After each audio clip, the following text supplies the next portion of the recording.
Volvemos al aire comunitario de Radio Trinchera. Y para quienes nos están viendo en vivo por YouTube, verán que ya estamos a piso completo porque tengo el honor de tener a mi lado a... así. El honor de tener a mi lado a Jorge Falcone, poeta, docente, militante, hermano también. Hermano, ¿Cómo no? Mucho. Nada, bienvenido al piso de Radio Trinchera, Muchísimas Jorge. gracias. Estoy maravillado con la comunidad ferroviaria de Tolosa. La verdad que conocía las ruinas hace algunos años. Hace mucho tiempo atrás. Le contaba a Mora, claro, pero verla así de apropiada por la militancia, por el etcétera. Trabajo. Sí, la verdad que es tremendamente estimulante. Bueno, qué lindo que te hayas visto ese contraste. Claro. Y en Radio Trinchera también. Se encontró también la foto de un compañero cuando entrábamos. Tenemos las fotos sí, señor, de compañeros desaparecidos de Tolosa, y Jorge me mencionaba que tenía un amigo muy cercano también. Sí, Alejandro, estudiante de la entonces Escuela Superior de Bellas Artes, antes de ser Facultad de Artes, compañero del PST que trabajó en YPF, así que, bueno, guardo un caro recuerdo que me une a Tolosa. Qué lindo, la comunidad también tiene como eso, ¿no? Generar ese tipo de... Tenemos doble nacionalidad. Sí, claro, un poco de todo. Claro. Esa historia. La República de Tolosa. Tal cual. Jorge, bueno, gracias por estar acá. Nos parecía importante compartir un momento con vos también en estos momentos donde... Nada, nos atacan un poco por todos lados y medio que todo lo que vos te dedicás sintetiza todo lo que hoy están atacando. Bueno, enhorabuena. Algo bien estaremos haciendo quizás. Bueno, vos, yo te quería arrancar un poquito preguntándote, vos estudiaste en el Bachi. Sí, estudié el bachillerato especializado en artes plásticas. Especializado en artes plásticas, qué hermoso. Y también, bueno, mi conocimiento de tu historia es esto, ¿no? Un militante, también militante revolucionario, si se quiere. No sé si estás de acuerdo con esa descripción. Absolutamente. Perfecto. Absolutamente. Listo, lo que pasa es que está bueno que lo digas vos, porque que lo diga un adulto mayor en este contexto puede sonar un tanto grandilocuente. Para mí eso tiene absoluta vigencia, y el que no lo entienda así, que lo busque en el diccionario Espasacalpe, digamos. En ese sentido quería preguntarte, como, bueno, siendo militante revolucionario, saliendo también del Bachi, bueno, ¿por qué la elección del arte, ¿no? También para traspolar no solamente la militancia como tal, concreta, partidaria, sino justamente para hacer esa revolución, ¿no? Mira, un gran escritor nacional como Leopoldo Marechal, en uno de sus textos... ¿Ah, sí? En uno de sus textos...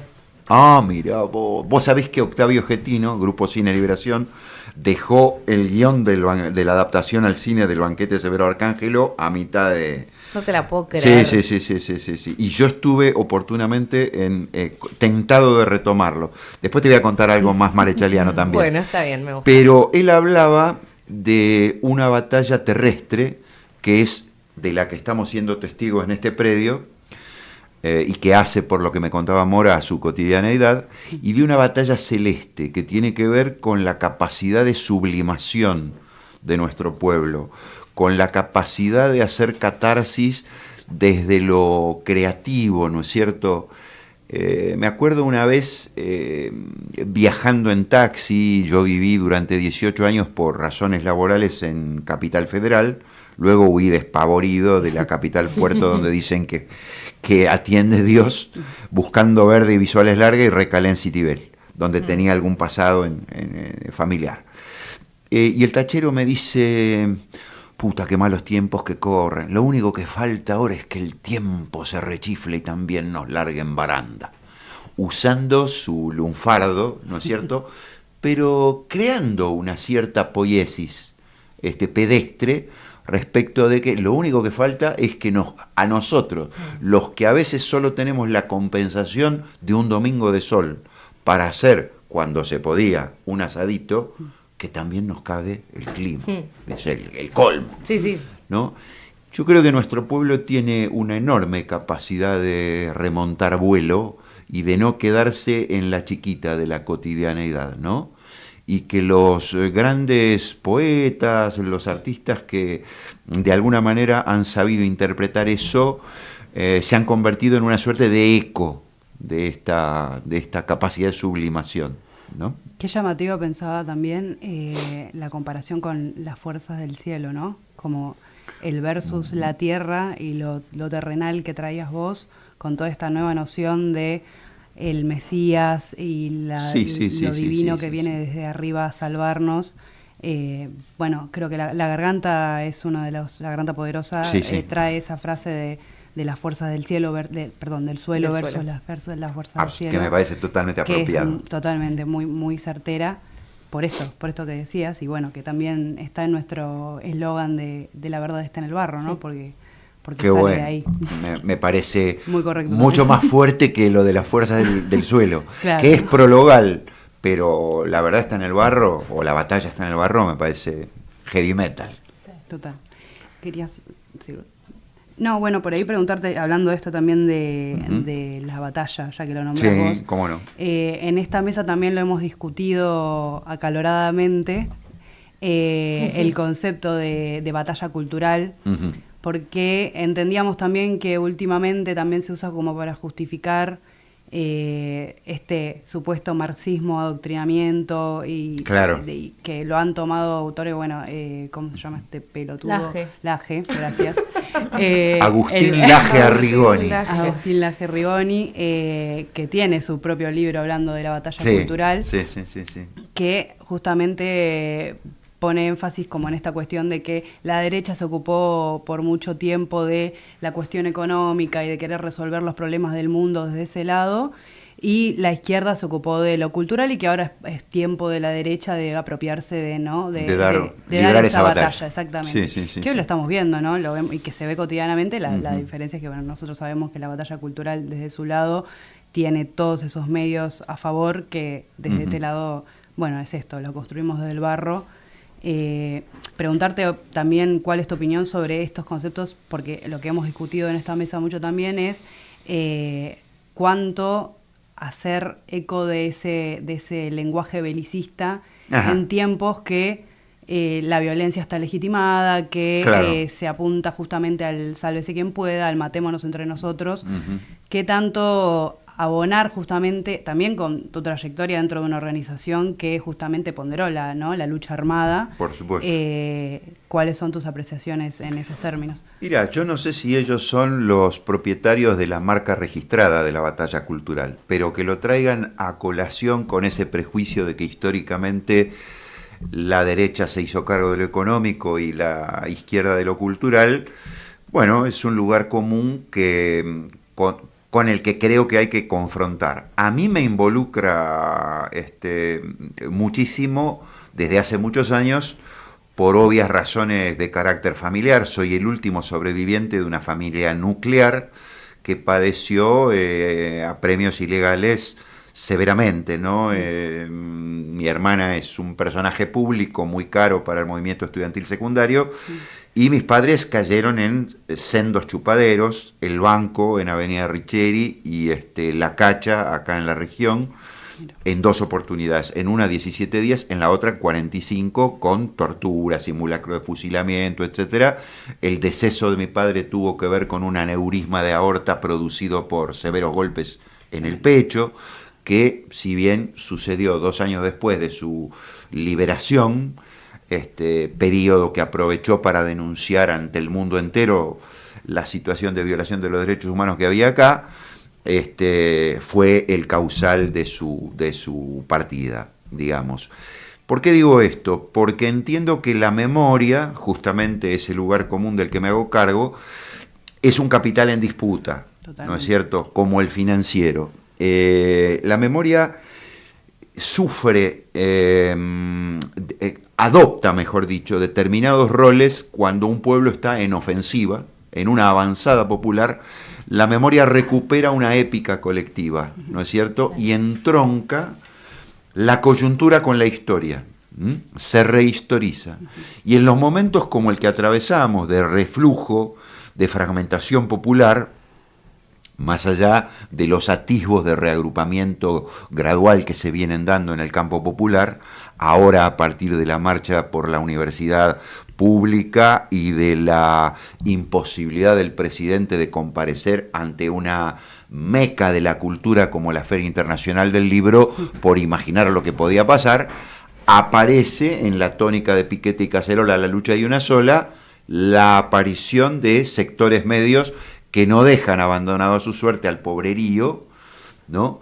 En esos contextos la memoria se vuelve más cautelosa, por no decir conservadora, ¿no? Sufre esa suerte de flujo y reflujo de calidad, pero de lo que tenemos que hacernos cargo es que en términos gramscianos estaríamos atravesando un periodo de interregno donde, como decía el gran filósofo Corso, lo viejo no termina de morir, lo nuevo no termina de nacer.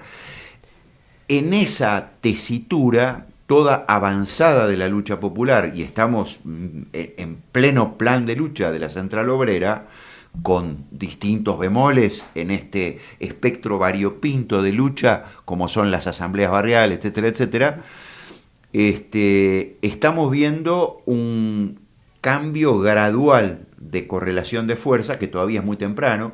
Vastos sectores de la militancia apostaron a que en marzo, con el aumento de las prepagas, con el inicio de las clases, podía llegar a haber cierta erosión del personaje no estaría pasando. Ahora ya se ha empezado a corregir ese diagnóstico en favor de que puede que en el segundo semestre se comience a ver un poquitito de qué se trata la cosa. Pero lo duro de este momento es la situación gris, la situación ni-ni, que nos tiene con el pescado sin vender, hablando mal y pronto, y que probablemente en los términos de Walsh, en su disputa con la conducción montonera, los famosos papeles de Walsh, él decía en un momento muy difícil que en los momentos críticos el pueblo se repliega a la última identidad política conocida que le dio respuesta, ¿no es cierto? Y a veces incursiona en actitudes apreciables hasta como conservadoras. Bueno, es muy probable que al no haber una alternativa superadora de lo ya visto, de lo ya conocido, que tampoco pasa por volver para ser mejores, ese intento ya se hizo, y me parece que hay que poner las barbas en remojo, ¿no es cierto?, es lo que va a producir algún tipo de revival del peronismo en términos de hibridación, ni kirchnerismo puro ni ortodoxia pura, hasta que seamos capaces de ir por más, circunstancia que personalmente no puedo desvincular de un hecho disruptivo. Bien. Cuando digo disruptivo, digo un aso. Cordobazo, rosariazo, viborazo, argentinazo.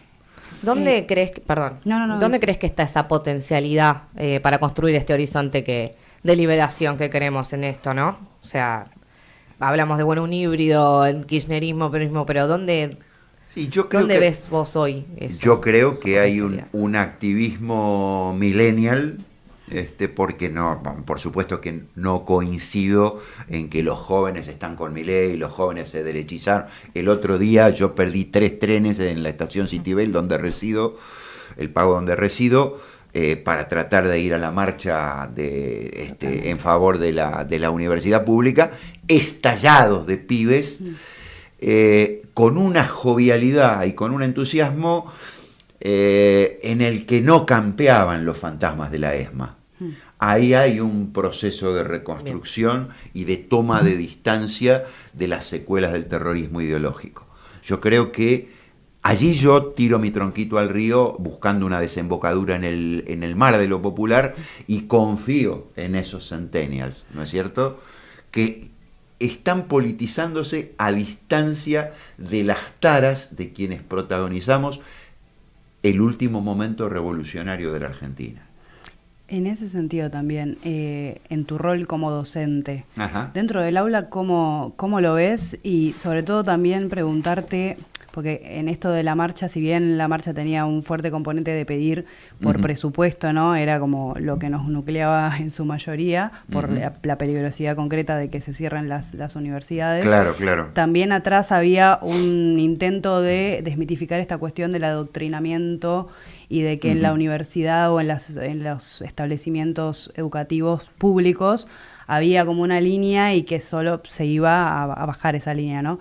También preguntarte si vos ves esta cuestión en los espacios en los que estás con tu rol docente, ¿qué tanto ves que se cuestione esa noción del adoctrinamiento y cómo también se combate eso, militando adentro del aula, porque entiendo que uno cuando es militante nunca deja sus convicciones en la puerta del aula, pero es esto, ¿no? Viendo que hay una juventud que no se termina de ver representada, ya sea en el proto-kirchnerismo o el peronismo albertista, mucho menos. Claro.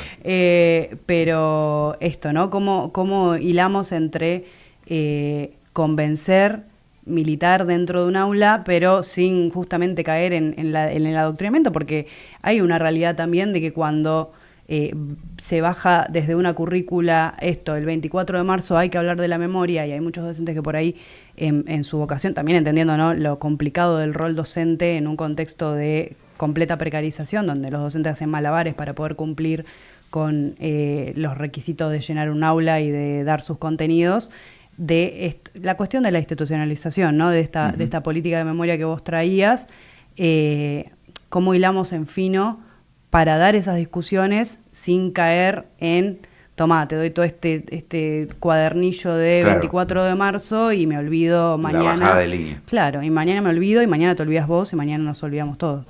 Mira, el lugar del docente en el frente, en el contexto de la prosémica aristotélica de acá está el que sabe y ahí están los que deben apropiarse de ese saber, tesitura en la que nunca creí, por eso desestructuré siempre el aula en la lógica de una profesora de historia legendaria de la ciudad de La Plata, detenida, desaparecida, me refiero a Irma Zucchi, palabras mayores, que tuve el honor de ser formado por ella oportunamente, militante de la juventud.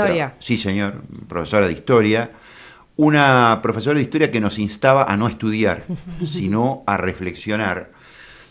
Digo, el lugar del docente en esa lógica aristotélica es un lugar de extrema soledad.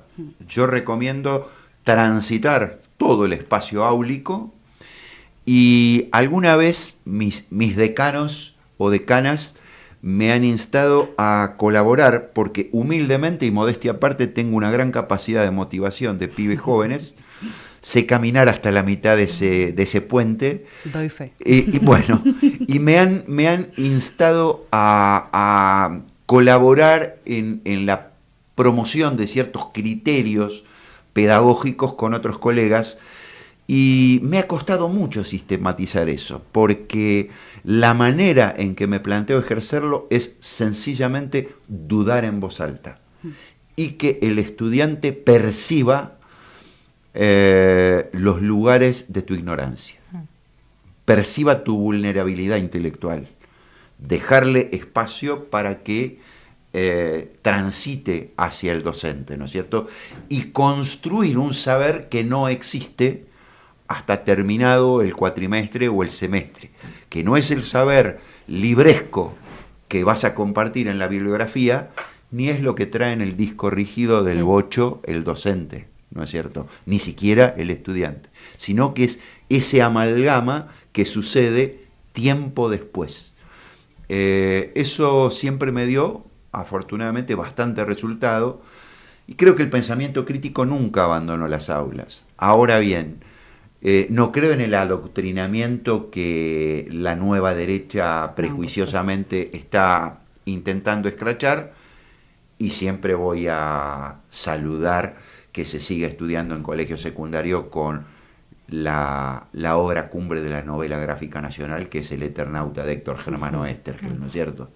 ¿Te ha pasado en algún momento que algún padre, otros docentes o algo, no sé, te han tachado, no sé si adoctrinador, pero con algo Me han similar? pasado cosas en sentido absolutamente contrario. Por ejemplo, ante el 20º aniversario de la Noche de los Lápices, 1996, pasando lista, detecto un estudiante que se llama Martín Balsa. Bueno, cuando él registra mi apellido, dice, bueno, esta materia no la apruebo. En ese momento su padre era comandante en jefe de las Fuerzas Armadas. Ajá. Cuando terminó el cuatrimestre y se enteró que tenía enfrente un docente que si él hacía una monografía que iba en contra de mis convicciones, pero respetaba la metodología de investigación en ciencias sociales, iba a aprobar, el tipo se relajó y aprobó con 8 en una oportunidad. En la segunda oportunidad, el cuatrimestre siguiente, pidió dar clase conmigo y en la tercera me llevó al comando en jefe de la Fuerza Armada, donde entré por primera vez en mi vida de motu propio, y ahí conocí a un sujeto muy longilíneo que venía de cagarse a puteadas con quienes lo escrachaban por el quilombo con el soldado Carrasco, que terminó aboliendo la conscripción, ¿no es cierto? Y con este sujeto estuve hablando, con el general Martín Balsa, estuve hablando cerca de 3 horas en su despacho, absolutamente ornamentado con tapas de página 12. Una rara avis en las Fuerzas Armadas, al que me había convocado a dialogar con él, su hijo, y yo entré como docente y salí del comando en jefe de la Fuerza Armada como oficial montonero. Increíble. ¿No es cierto? Y terminamos hablando de la experiencia que él había tenido en Vietnam, por ejemplo, que esto, que el otro. Y te digo que como el cura, obviamente, ya se había hecho la autocrítica pública, tomando distancia de todo eso, y yo tampoco ufanándome de los grandes errores cometidos por la guerrilla en la Argentina, etcétera, etcétera. Pero el pibe quedó orgulloso de que se pudiera dar ese diálogo y le recomendó al padre conocer, me dijo, vas a conocer un montonero con el que se puede discutir sin cagarse a botellazos. Y yo conocí a un militar democrático, ¿no? Así que me pasaron cosas tan curiosas como Claro, esa, al revés. quizás por no ser un dogmático y por no tener esa tesitura que denuncia, entre otros, a Agustín Laje, de entrar ahí a comerle el coco a los pibes, ¿no? Etcétera, etcétera. Yo coincido en esto de dudar en voz alta como una herramienta pedagógica clave en el aula, porque creo que la libertad es eso también, como poder evitar la incertidumbre. Y hay personas que no lo entienden, que creen que la libertad es... llevar certezas. Sí, sí, a la boca. llevar respuestas. Claro, respuestas claro. Claras y cuantificables ante determinadas cosas. Sí, y la libertad claro. es la incertidumbre total, Claro, la claro. toma de decisión y bueno. Igualmente, siempre tengo esta duda, como siento que enfrentándose al dolor, muchas personas, cuando nos enfrentamos al dolor o gente que ha vivido por procesos históricos muy dolorosos, hay quienes tienden a cerrarse y a aferrarse de sus convicciones y a decir, esta es mi verdad. Claro, claro, Esto claro. de Claro. yo soy centro izquierda o izquierda, pero soy termo con estas ideas, Claro. son mías y no las voy a negociar. Y hay quienes, bueno, logran discutirlas de otra manera. Sí, yo en ese sentido me ufano de ser un heterodoxo, inclusive al interior de una organización político-militar. Perfecto. Es lo que necesitamos, creo, hoy, bastante. Y trayendo un poco la discusión de la juventud también, Claro, que es claro, lo que nos, claro. o sea, lo que nos pide o lo que pedimos. Te cuento otra infidencia, además de lo de Me Balsa. encanta. Después de hacer un curso político-militar en Cuernavaca, el paraje de México donde campeó Emiliano Zapata, para interferir la televisión de facto desde la tropa especial de agitación de Montoneros con el artefacto creado por nosotros mismos y donado a otros movimientos revolucionarios de América En Latina, México, dijiste. que llamamos, claro, Radio Liberación TV. Bajaba la calidad de la imagen y se imponía el audio de nuestras grabaciones sobre la base de los programas, por ejemplo, de Neusta Di Grondona, de Haddad y Longobardi, etcétera, etcétera. En ese contexto del curso político-militar, tuve un embate a mi narcisismo, a mi amor propio, porque el instructor me caratuló en mi foja de servicio de la organización como impertinente. Y con el tiempo aprendí a llevar ese letrero en la frente como un sticker con un orgullo inconmensurable. Yo soy un impertinente. Están entrevistando a un impertinente. Quería, Jorge, preguntarte, ya sé que quedamos muy cortitos de tiempo, pero no me estás hablando de estas épocas, Claro. y no consultarte por, bueno, los contrastes, obviamente la diferencia entre vivir en democracia y vivir en una dictadura, pero bueno, los climas sociales a nosotros, creo que, bueno, recién hacíamos el chiste de bienvenida a mi primer crisis social. Política económica, porque bueno, nosotros tenemos entre 22 y 28 años, lo cual, Claro. nada, es Yo como... nací en el 2001. Hijas de la democracia. Somos concretamente. puras hijas de la democracia, ni siquiera pudimos vivir el argentinazo, el 2001, ningún Mirá estallido vos. social, entonces como medio que entramos en pánico con estos climas de época. Ajá. Y quería preguntarte, ¿no? El contraste entre, sí, el contraste entre, bueno, yo hoy a veces me pongo medio fisheriana con esto, bueno, el fin del mundo antes que el fin del capitalismo y todos muertos en una explosión nuclear, no sé, eso creo que sería más fácil. Claro. Bueno, preguntarte Financiera. qué diferencias ves entre ese clima y en donde parece que todo le es indiferente al mundo, ¿no? Bueno, no sé si algún día Jorge Luis Borges escribió alguna vez: ya no seré feliz, tal vez no importa. Hay tantas otras cosas en el mundo. Un instante cualquiera es más profundo y diverso que el mar. Yo no sé si algún día volveré a vivir, a tocar el cielo con las manos como lo hicimos en los 70, suponiendo que un proceso de liberación nacional y social estaba al alcance de la mano. Pero soy un montonero que tiró su tronquito al río en el Argentinazo de 2001 bajo el influjo del movimiento zapatista y de las lógicas de horizontalidad y autogestión encarnadas por los movimientos de trabajadores desocupados. Con lo cual, yo tengo un pie en Rodolfo Jorge Walsh o Norma Rostito y otro en Darío y Maxi, Fuente Alba, Mariano Ferreira, ¿no es cierto?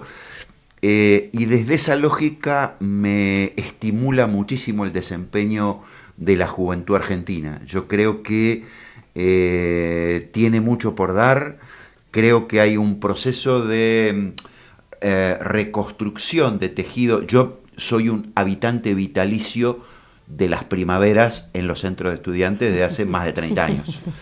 Y te da vuelta la cabeza como una media, porque hay nuevos cuadritos en gestación. Mira, en los procesos de avanzada se generan los cuadros de máxima calidad del pueblo argentino.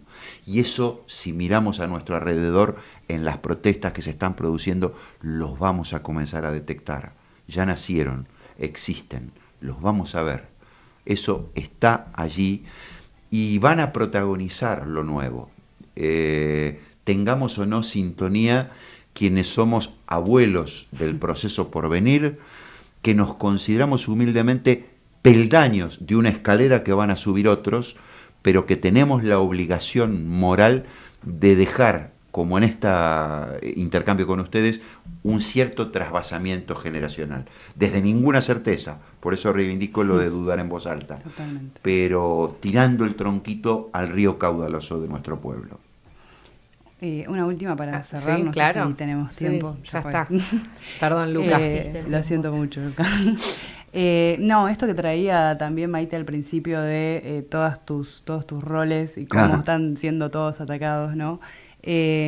Preguntarte cuál es el que vos ponderarías para construir, si bien sabemos que nunca es uno y uno nunca no se puede dividir y somos un todo, pero en esta cuestión de ser docente, documentarista, literario, ¿cuál te parece que es el mecanismo, la herramienta más propia, fundamental, o a la que decís, vamos más por este lado hoy para construir, más que nada, no sé si una salida o inmediata, claramente no, pero sí una noción más soberana, nacional, que me parece que es lo que justamente nos está faltando hoy? Un comunicólogo llamado Algidras Julián Greimas dice que el sentido precede lo creativo, ¿no es cierto? y yo reivindico una mirada poética sobre todos los órdenes de la vida. Totalmente de acuerdo. No solo en lo que a mí respecta, en lo que hace al cine. Tengo un pequeño tratadito sobre cine documental que publicó la Universidad Nacional del Comahue, que se llama Poetizar la realidad, por este lugar común que estoy repitiendo.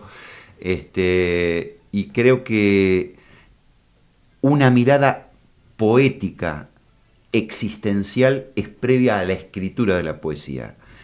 Y un hacer poético es previo a la militancia. Yo no concibo una militancia sin capacidad de poetizar la realidad.